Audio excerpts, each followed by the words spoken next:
నమస్తే అన్న. నమస్తే. ఇప్పుడు చూసుకుంటే తెలంగాణ రాకముందుకు ఇచ్చిన హామీలు ఏవైతే చూసుకుంటే ముఖ్యంగా దళిత ముఖ్యమంత్రిని చేస్తా అన్నాడు, దళితులకు 3 ఎకరాల భూమి ఇస్తా అన్నాడు. తర్వాత మళ్ళీ ఎలక్షన్లో చూసుకుంటే దళిత బంధు కూడా అని అన్నాడు. ఇవి ఏవైనా దళితులకు అందుతున్నాయి అనుకోవచ్చా, చేరినాయి అనుకోవచ్చా? గత ఎన్నికల్లో మరి కేసీఆర్ గారు అనేక హామీలు ఇవ్వడం జరిగింది. ఆ హామీలు ఇచ్చిన హామీలు కూడా పూర్తి స్థాయిలో నెరవేరలేదు. అయితే ఫస్ట్ టైం గెలిచినప్పుడు ఇచ్చిన హామీలు సెకండ్ టైం గెలిచినప్పుడు ఈ హామీలు మాకు నెరవేరుతాయనే ఉద్దేశంతో సెకండ్ టైం కూడా ఓటు వేయడం జరిగింది. ఏదైతే ఫస్ట్ హామీలు ఇచ్చిండో హామీలు నెరవేరలేదు. సెకండ్ టైం గెలిచినప్పుడు కూడా అనేక హామీలు ఇచ్చిండు. ఇప్పుడు దళిత బంధు అని పెట్టిండు. ఆ దళిత బంధు కూడా అది ఎలక్షన్ స్టంట్గా పెట్టి మరి ఆ దళిత బంధు అని చెప్పి పేరు పెట్టిండు. అది ఊరికో ఒకరికో ఇద్దరికో వాళ్ళ కార్యకర్తలుగా తప్ప మిగతా మామూలు జనాలకు కూడా దళిత బంధు రాలేదు. ఇప్పుడు ఎలక్షన్ నోటిఫికేషన్ వచ్చింది, దళిత బంధు ఇద్దామని ఎలక్షన్ నోటిఫికేషన్ వచ్చింది. ఆ నోటిఫికేషన్ తర్వాత ఇస్తా అని చెప్పి ఈ ఎన్నికల ప్రణాళిక ముందు పెట్టుకొని మరి దళిత బంధు అని పేరు పెట్టారు. ఎవరు కూడా రాలేదు. ఒకవేళ 1-2 దడప వాళ్ళ గ్రామాల్లో వచ్చినా కానీ వాళ్ళ కార్యకర్తలకు తప్ప మరి మిగతా మామూలు జనాలకు మాత్రము ఈ దళిత బంధు అనేది ఎవరికి రాలేదు. ఇక్కడ గజ్వేల్లో చూసుకున్నట్టయితే మరి ఎస్సీ వర్గీకరణ లక్ష్యంగా గౌరవ శ్రీ మందకృష్ణ మాదిగ అన్నగారు మరి 30 సంవత్సరాల నుంచి అనేక రకాలుగా పోరాటం చేస్తారు. ఆ పోరాట ఫలితంగా మొన్న నవంబర్ 11వ తారీఖు నాడు మాదిగల విశ్వరూప మహాసభ మరి హైదరాబాద్ పేరేరు గ్రామంలో భారీ ఎత్తున లక్షలాది మందితో మరి ఏర్పాటు చేయడం జరిగింది.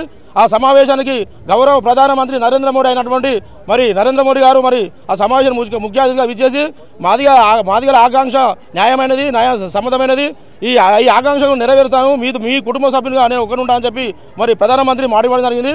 ఇచ్చిన మాట ప్రకారం ఉన్న సెంట్రల్ ఒక కమిటీ కూడా వేసింది. ఆ కమిటీ ఏంటంటే వర్గీకరణను వేగవంతం చేయాలనే కమిటీ వేసింది తప్ప కాలయాపన కమిటీ కాదు. ఇలా గౌరవ శ్రీ మందకృష్ణ మాదిగ గారు మరి ఏదైతే ఆశయం కోసం 30 సంవత్సరాలు చేస్తున్నాడో ఆ వర్గీకరణ నెరవేరే దిశగా మరి ఈరోజు ఫైనల్ స్టేజ్కి వచ్చింది. అన్నగారు ఇచ్చిన పిలుపు మేరకు మన ఆకాంక్ష నెరవేరుతుంది. కాబట్టి ఇక్కడ తెలంగాణలో కావచ్చు, ఇతర రాష్ట్రాల్లో కావచ్చు బీజేపీ ప్రభుత్వానికి అండగా ఉండాలని చెప్పి అన్నగారు పిలుపుకోవడం జరిగింది. ఆ పిలుపులో భాగంగానే ఖచ్చితంగా ఈ బీజేపీ అభ్యర్థులు ఎవరైతే ఉంటారో అభ్యర్థులు భారీ మెజార్టీతో మాదిగ ఉపకులాలు అందరూ మరి ఏకదాటిపైకి వచ్చి కృష్ణన్న మాట ప్రకారం ఇచ్చిన మాట ప్రకారం అందరూ బీజేపీ అభ్యర్థులను గెలిపిస్తారని చెప్పి సందర్భంగా తెలియజేస్తాను. ఈ గజ్వేల్ చూసుకున్నట్టయితే ఈటెల రాజేందర్ గారి గెలుపు అనేది ఖాయమైపోయింది ఆల్రెడీ. ఎందుకంటే సాప కింద నీరు లాగా ఇక్కడ మొత్తం ప్రపంచం మొక్కుతుంది. ఈ టీఆర్ఎస్ గవర్నమెంట్కు భయపడి మేము బయటకు వస్తే మమ్మల్ని ఏం చేస్తారు అని చెప్పి మేము ఓటు రూపకంగా మేము తగిన బుద్ధి చెప్తాము. 30 తారీఖు జరిగే ఎన్నికల్లో మేము ఖచ్చితంగా భారతీయ జనతా పార్టీకి ఓటేస్తాము.